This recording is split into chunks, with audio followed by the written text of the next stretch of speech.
Hello and welcome to the Business Tech Insights podcast. I'm your host, Brad Nelson. And today I'm joined by Gary Miller of Human Charger US. Willkommen, Gary. Yes, humancharger.us. So I'm a serial entrepreneur and former Olympic team coach in the realm of ski racing. And in my travels to Europe, I discovered this handy little light therapy device called the Human Charger. Yeah. Can you describe what the Human Charger is and how you've seen it help people and why you decided to buy into this business? Yeah, so you know, for probably the last 40 or 50 years, most people have been using what they call a SAD lamp, SAD lamps, seasonal affective disorder. Winters in the U.S., winters north of the Mason-Dixon line, things are dark a lot. People get depressed, in Europe, Finland is notorious for long, dark winters, and so the only thing that they've really found that outside of medication is to use light. Okay. And they developed the Finns. It was an offshoot of the phone company Nokia about 12 years ago.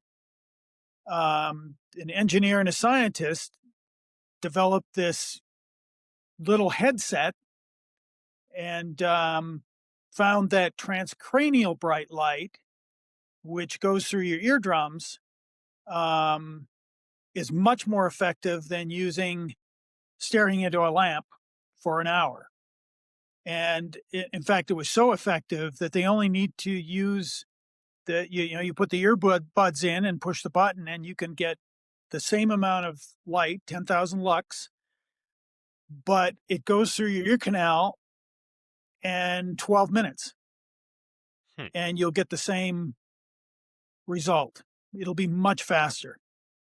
And obviously with an SAD lamp, a lot of them are the ones that are really effective are the big ones, but you can't carry that with you. You can't take it to the office with you. You can't fly with it. They're a pain. I mean, the German national ski team, when they go to Finland for the early season races at the end of November, where it's really dark. I mean, the sun comes up in the morning at 10 o'clock, maybe 10:30, and then it'll set at 2 o'clock. They were carrying 2 huge duffels of SAD lamps because, the athletes are, they struggle with their circadian rhythm. So the Finns developed this clever little device, and they called it the Human Charger. And the original device it actually looked like an iPod. So it was a little handheld device that had the cables, the earbud cables, and you can actually listen to music. But it really, when the company was repurchased, the new owners said that doesn't make any sense because everyone's got their own set of headphones and their own type of music and such and so forth. And you start diving into what it costs to add those components. Okay, Bluetooth alone, and people don't realize this, but you can't just buy a Bluetooth, the hardware for it. You have to pay a royalty every year for Bluetooth, and it's like 12 grand. So it's like, okay, this doesn't make any sense, and it only runs for 12 minutes. So you're going to put it on in the morning when you wake up, or you're going to use it in the car when you're driving and you're feeling a little punchy, and that you don't need music for 12 minutes. Well, 12 minutes, that's only 2 or 3 songs anyway. Yeah, right. And let's keep it affordable. So they wanted to strip it out and make it so that it's affordable, It's compact, it's portable, it goes in a little pouch and can fit in your pocket, so it was pretty handy. But it's been sitting in Europe for 10 years. Nobody knew it. Huh. Nobody in America has ever seen it. So we're still using 40-year-old technology, Hmm. Hmm. which is like, oh, okay, well that makes sense. But it's sort of taken on a life of its own. When my wife and I tested it, we really, she's more susceptible to anxiety and panic disorder and things like that than I am. I get up in the morning, I'm ready, set, go, and out the door, you know. But she's a little bit different story, and she was the one that really said after a week, she went, "Wow, big difference."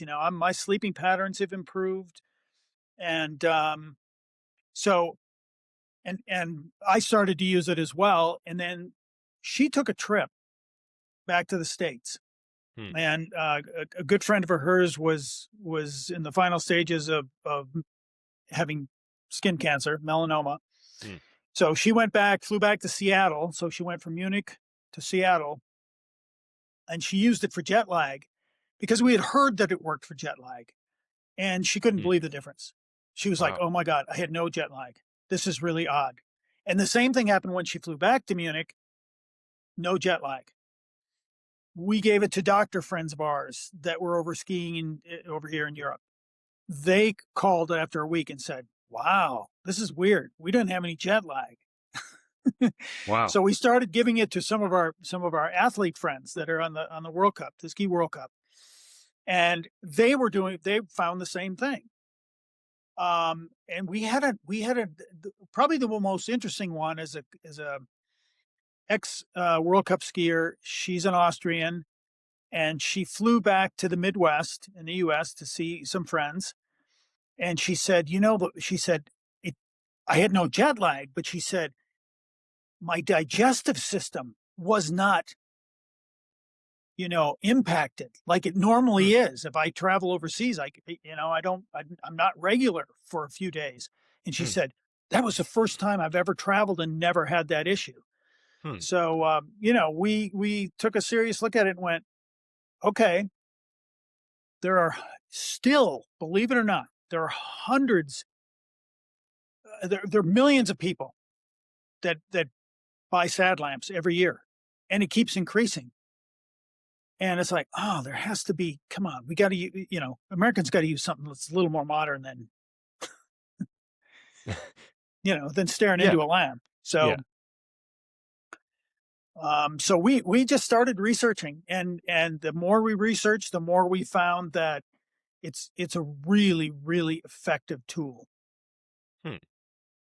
Very cool. And then you decided to um, buy the company or buy a portion of it, or No, we took European distribution, and it we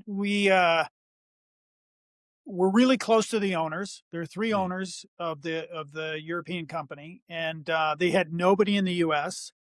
And we came highly recommended through a former business colleague of mine who lives here in Germany, and so we decided to take it on. And when we really started researching it, you have to think, Brad, we're in a really interesting time. Okay. The world is upgrading machines faster than they're upgrading humans, yeah. right? You've got AI, which is accelerating productivity, cognitive loads, human biology just can't keep up with that. Hmm. Okay. And again, if you look at jet travel comes almost overnight. And there's no conceivable way that a human being can cross 5, 6, 7 time zones and the body adapt to it. It's not possible. It would Hmm. take the way humans evolved. It would take probably hundreds of years before we could ever adapt to that. And that and, Yeah. and who knows if that would even happen. So basically our brains are running 21st century software, but our biology is still, 1,000-year-old operating system. They yeah. just aren't aligned. And that's where you get the disconnect. And of course, I look at it in from a sports perspective first, because I've been fortunate to have traveled all over the world, either competing or skiing or coaching. And oh man, I've always had problems with jet lag. Hmm. And whether it was going back and forth to Europe or later in between my skiing jobs, I was doing some business in Asia for 20 years. So I was back and forth to Asia from the States. And Hmm. it's brutal. Jet lag's a bugger, and I don't know too many people that can really get away from that. Um, so this thing was a game changer Hmm. for us because, and everyone tries different things. You can sleep on the plane. If you can afford to fly business or first class, that's great. That helps somewhat, but it doesn't fix the problem because Hmm. your body, just the circadian rhythm, is not used to that time. The biology just can't change that quickly. Yeah. So, you need something to help. So for example, if you're flying from, say Chicago to Munich and you arrive in the morning, you put the human charger on for its 12 minutes, first thing in the morning, 8 o'clock, and then you do that every 2 hours, 4 or 5 times a day. And you do that for the first 2 days, and it's slowly resetting your biology, Hmm. which is really cool because by the third day, you're sleeping normal. I mean, you're up, you're not punchy. Hmm. And for athletes, that's really key. Yeah. Oh, I'm sure it is. Now I know we talked a little bit before this, and honestly, I'm a little skeptical. So I want to Mhm. know, like, what is the science behind the human charger? Because I don't know, everything in me says like, okay, our eyes and our skin are photosensitive, but I've never heard that our brains or our ear canals or anything are photosensitive. So what's the science behind that? Yeah, well, if you go back to the sad lamps again, okay, they found out that there's some proteins in your eyes or Hmm. your optic nerve. And what they do is, it's if you think 40 years ago, before we had computers and mobile phones and all that sort of stuff, as human beings, we woke up with the sun and went to bed when it got dark, and things were kind of normal. Everything was like it had been for a long time. I mean, yeah, Mm-hmm. we had some modernization and things got better, but it your biology is fairly well established, and there's not a lot you could do to change that. But they Mm-hmm. did figure out that light would have an effect. Mm-hmm. And like I said, the scientist and the engineer from Nokia, they first started with mice, and they started looking at light therapy on mice. And they found that light will permeate the eyes, but it will also permeate the skull. Hmm. Okay. And Hmm. there's documented research on this. And so then they started looking into, they did it with light in the ears of the mice. And that was even quicker. They noticed that their energy, their mood changed with transcranial bright light because the eardrum is translucent, and the bone structure around the ear is very light. It's very thin. Hmm. So it reaches the hypothalamus, which is in the center back of your brain, that regulates all your hormones. Hmm. Your melatonin, which helps you go to sleep, and and of course, I'm going to digress real quick because if I take the jet lag case, and a lot of people come over and then they take melatonin to get to sleep, Mm-hmm. not everyone can take an extra boost of hormone like that. So not everyone can do that. Some people it works okay. I've done it before, but I don't feel great after taking it. So what light does is it just affects naturally, just like Hmm. it would be if you're going to go out and stare at the sun, you know. And you know as well as I do that if you walk out the door on a sunny day, you get a burst of sun, chances are your mood's just a little better. Oh, yeah. It feels great. Day after day, you walk outside and it's cloudy and dark, and where you are, the snow is coming down, and you're like, okay, another one of these days, and you don't have the energy. So they took it a step further, and they went and took hockey players, which only get about 1,200 lux of light in an arena, Mm. and they started experimenting with these guys, and they were like, wow, they found out that their reaction time, they call it psychomotor speed, was increased when they used the human charger Hmm. prior to games. So Interesting. yeah, this has been, I think if this was a product that had just come out and it's this newfangled thing, Sure. okay, yeah, I'd be probably a little skeptical at first too. And I was a little bit skeptical because I didn't even think about it. I didn't even think that this would have an effect. And it does. And it's a little bit less for me. It's minimal for me. But if I use the human charger in the morning, whether there's light out or it's cloudy, or there's bright sunlight or cloudy, and I go out and do my exercise routine, um, I'm way sharper after I use the human charger, especially on Hmm. a cloudy day. Hmm. Hmm. Just everything is just a little crisper. Yeah. Just my movements, my concentration, things like that. Um, if I'm fortunate, you get a couple really good sunny days. You get out early and you go and you get the sun. You know, I may not notice it as much, but it's those cloudy days, and we've got enough athletes using it where, yeah, they notice a difference. Some more than others, Sure. Yeah. and of course, in the world of athletics now, it's a global thing, right? The NFL wants 16 games in Europe or other parts of the world in 5 years, which means they're flying all over the place.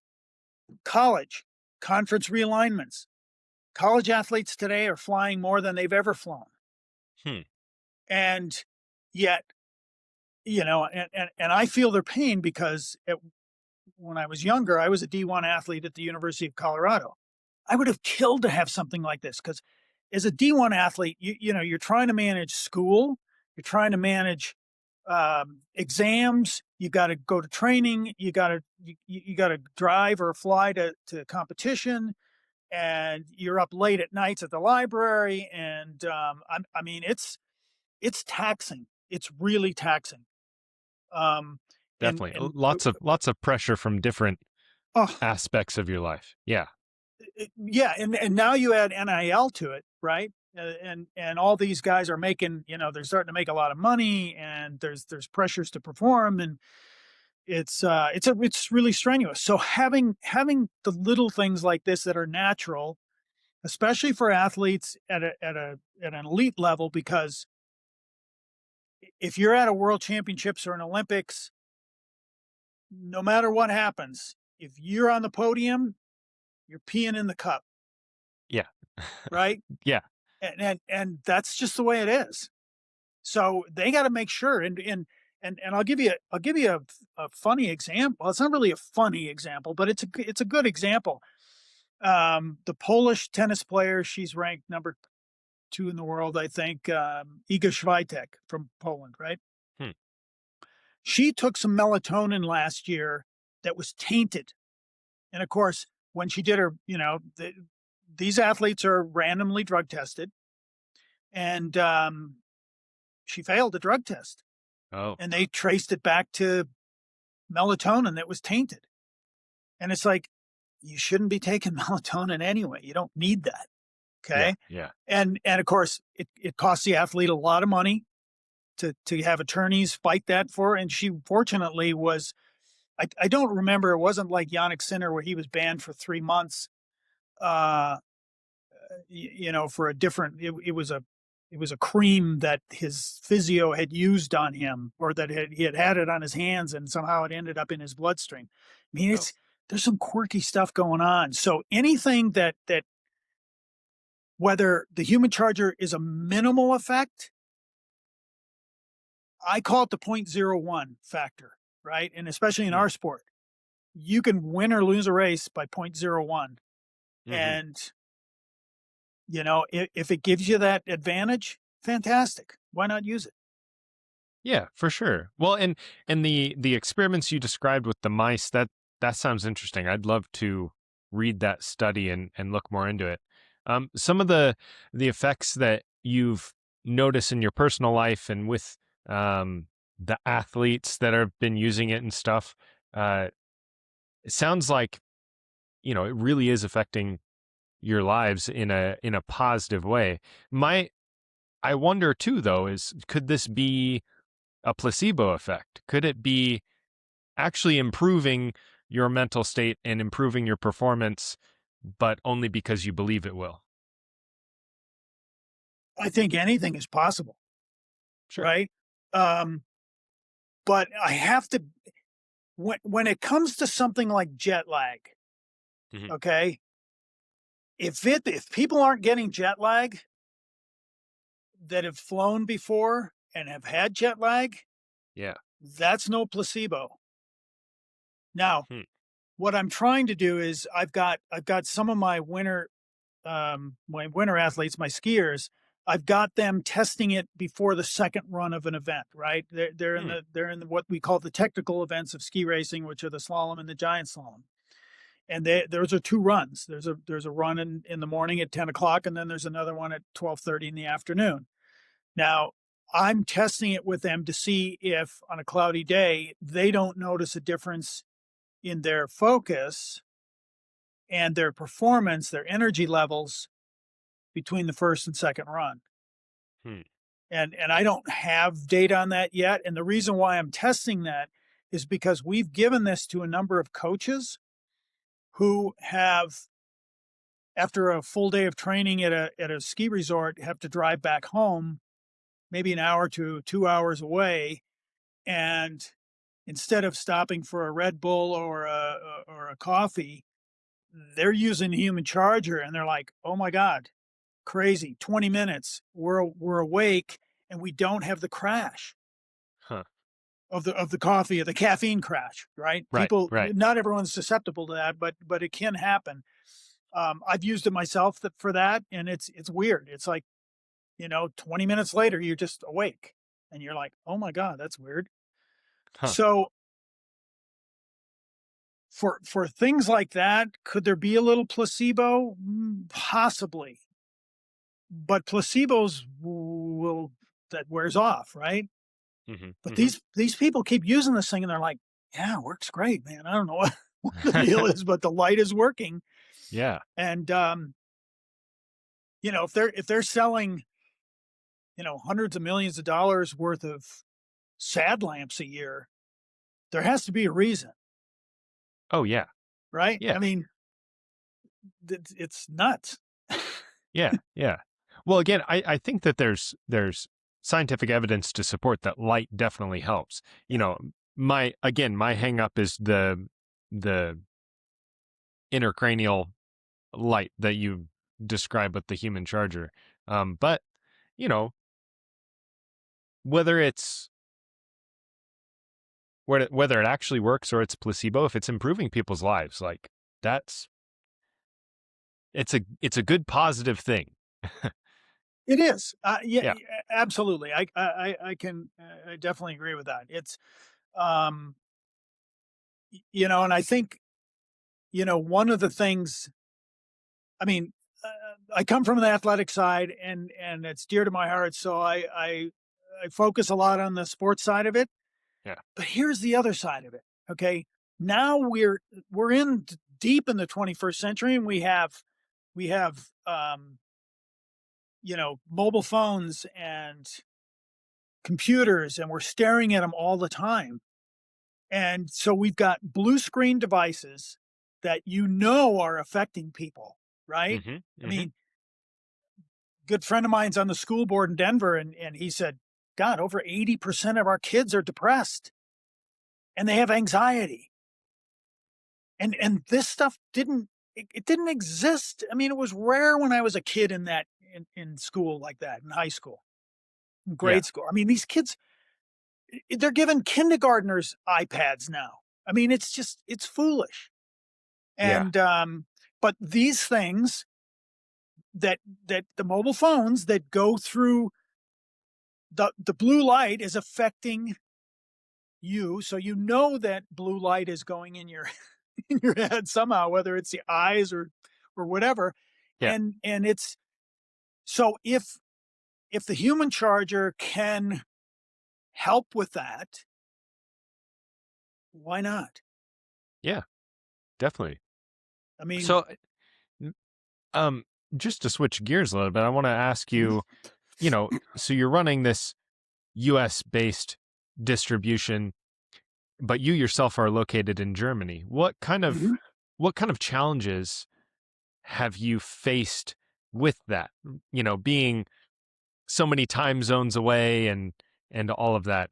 What kind of challenges have you faced and how have you overcome those? It's a great question, Brad.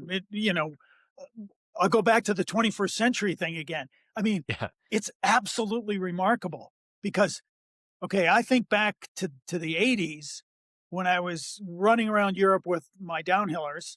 And, when I had to call back home to the US, I could talk to my wife for literally 15 minutes because it was going to cost a fortune. Yeah. Yep. We had no computers. We had none of this stuff, right? And today with technology, I mean, look at what we can do face to face with a great connection. Um, doesn't cost us anything. Yeah. And I had a gal today who she has a wellness company, and I first turned her on to WhatsApp. Uh-huh. Uh-huh. you know, so today it's actually it's almost easier for me to be here because I've got a warehouse in Florida, and those guys are great between email, WhatsApp, Google Meet, Hmm. and Zoom and everything else.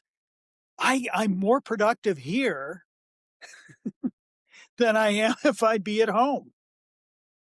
Yeah. Well, it's kind of interesting how technology has enabled you to live the life that you want and live where you want. And WhatsApp, I use WhatsApp. I have some friends overseas um, in some in England, some in Sweden, some in Latvia, like all over there, and we use WhatsApp all the time. And I can just text them like I'm texting my buddies that live here in the United States as well.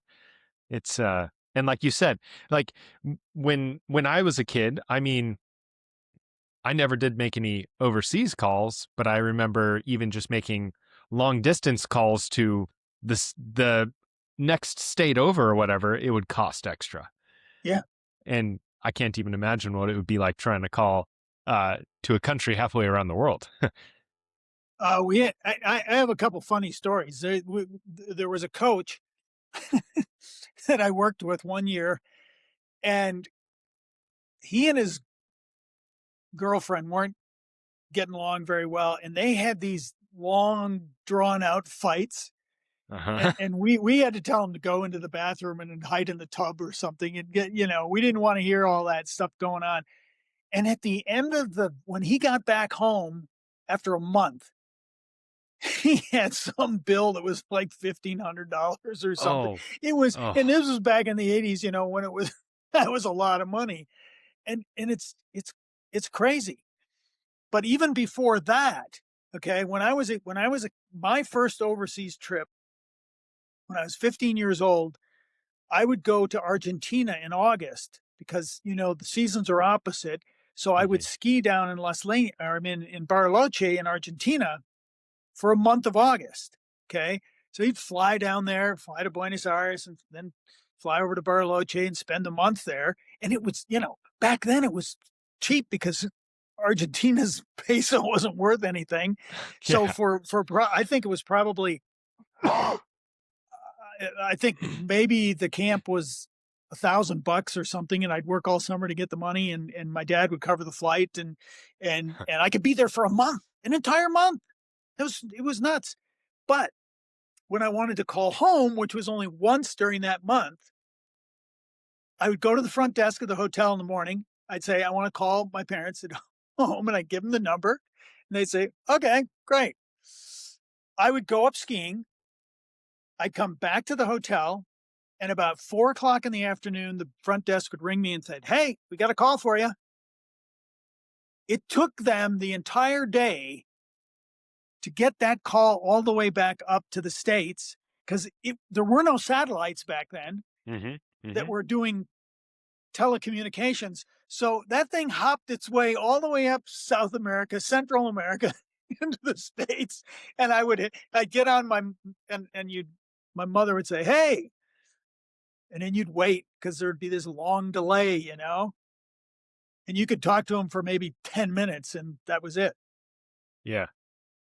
Huh. So, but now, here, um, and I think, the thing that's really interesting is between Portugal and Germany, because we were in Portugal the first year, and I can't tell you the number of people that I met that are remote workers, Oh, yeah.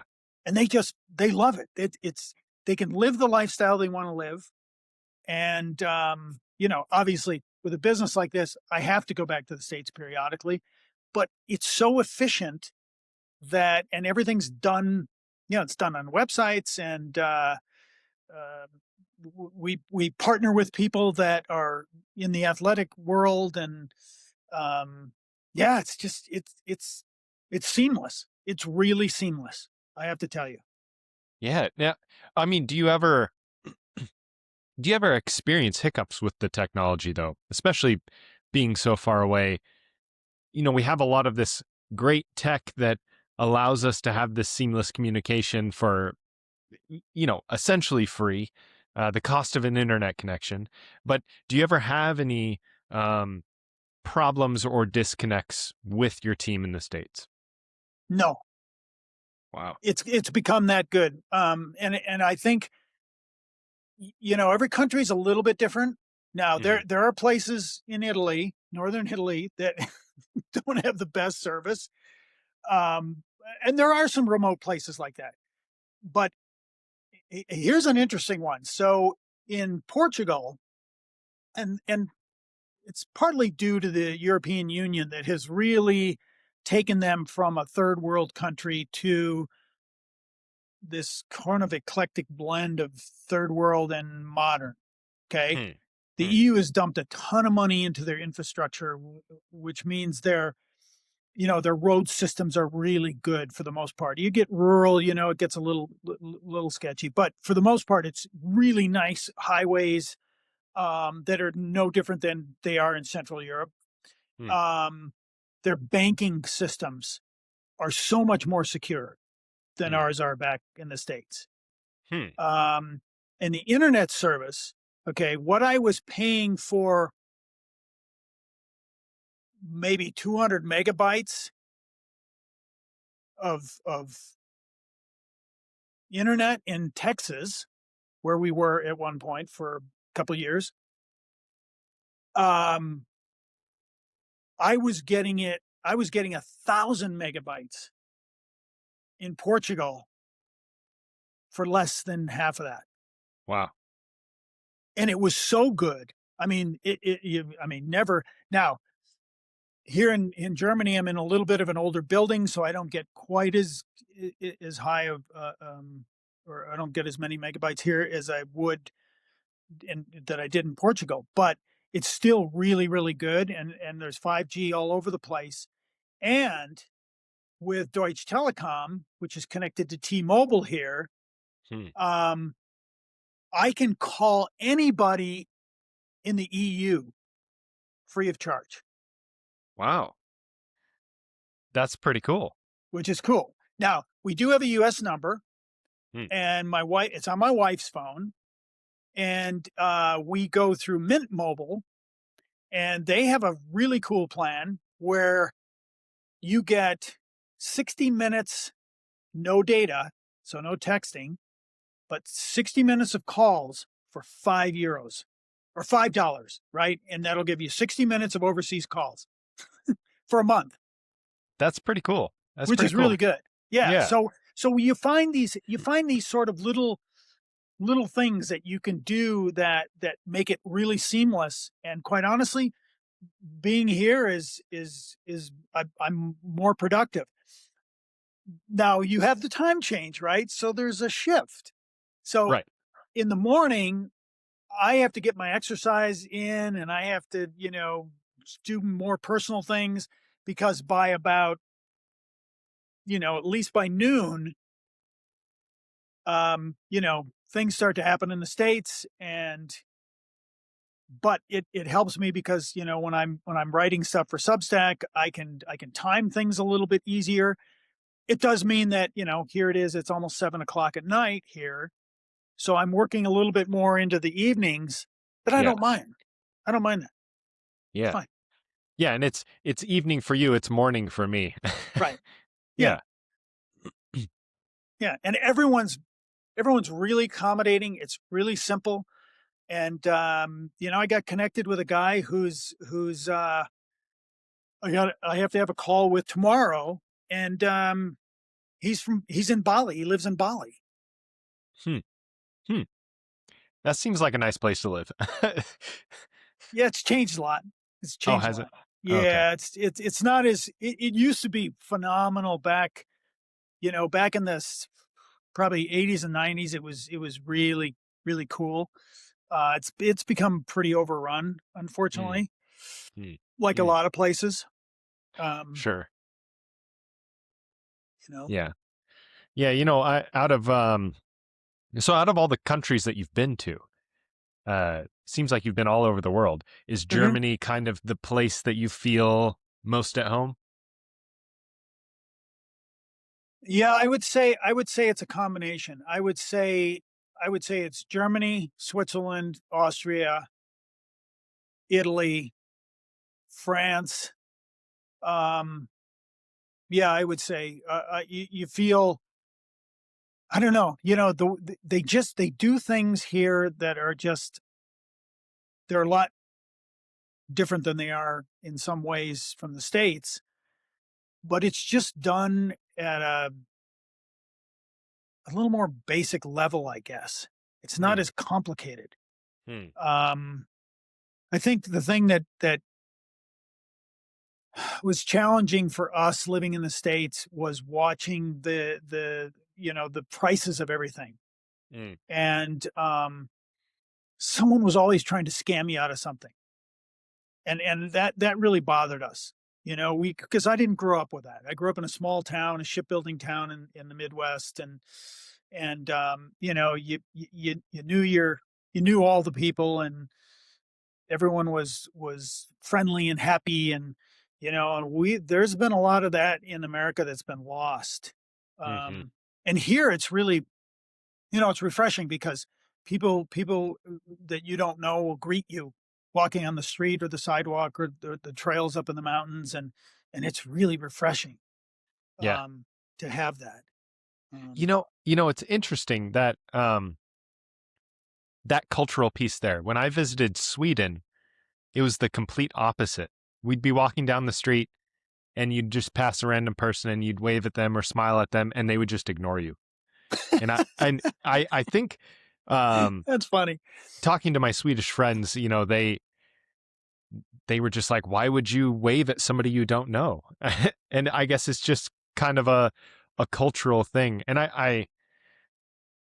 yeah, but here I get what you're saying though. Things definitely have changed in the States in some ways. And Yeah.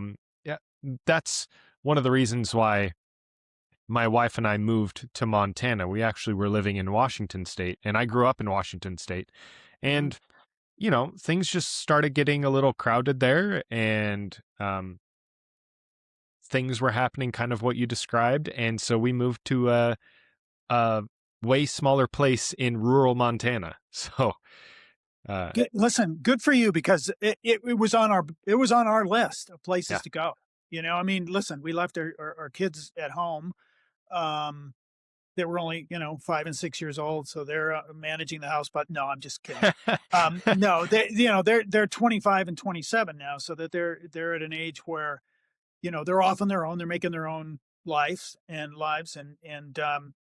again, technology allows us to talk to them quite a bit, and FaceTime and do all this sort of stuff. And um, but you bring up a good point, because I can go a little deeper in this thing, because in Germany, we found the people to be really friendly, but everything is really disciplined.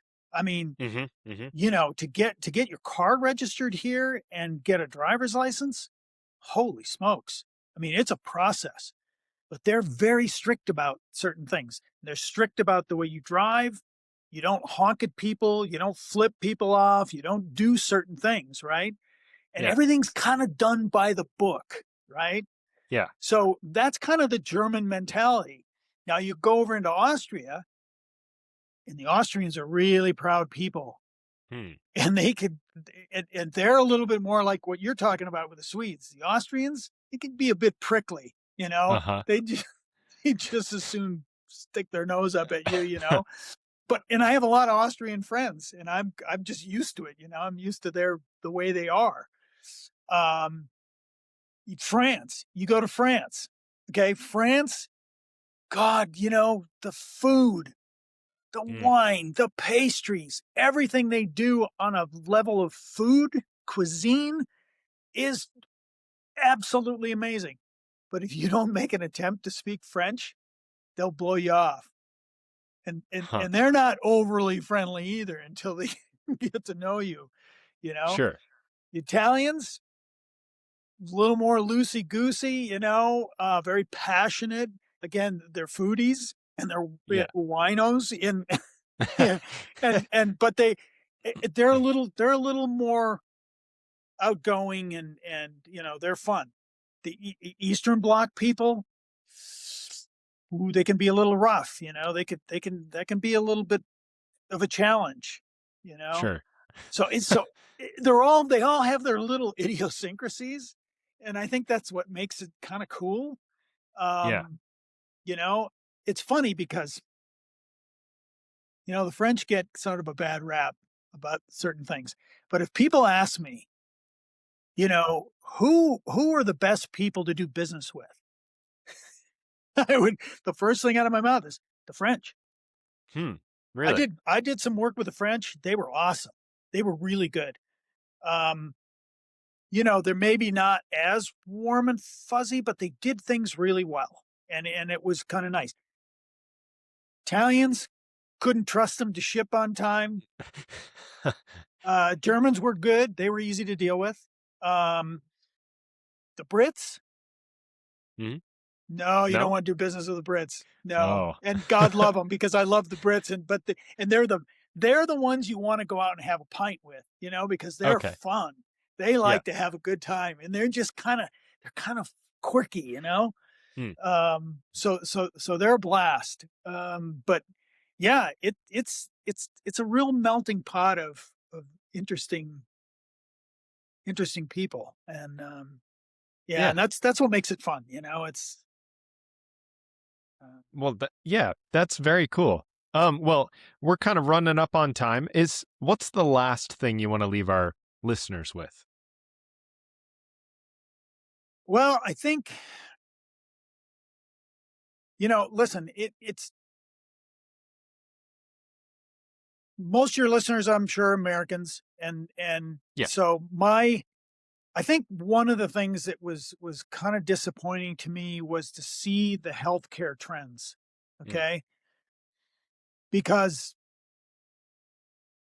as a kid growing up in the Midwest, I mean, we lived really a pretty wholesome life. We were active, and we ate good food and things like that.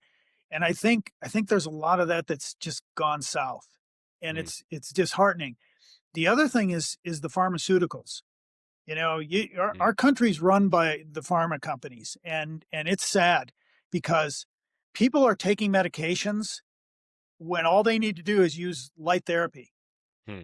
And Hmm. whether it's jet lag or it's depression or it's anxiety, you can use light therapy first before you go and get a prescription. And we become this pill popping society, and I think that we have to really keep an eye on that because that is not a good thing. And I guess the best example I could give is if you watch TV and you see all the drug ads at night watching your favorite shows, Yep. right? And Yep. then the next morning, you got all the attorneys on there saying, well, if you took that drug and if something went south, we can get your money. But Yeah. so, it's kind of a weird sort of thing. And it's like, you know, stay away from the medications unless you're really sick and you need that. And I think use products like the Human Charger that can help do that first before and I listen. We have people that have you've been using the Human Charger for 6-7 years or longer, and they're still using it. I mean, it's a simple device. It's affordable.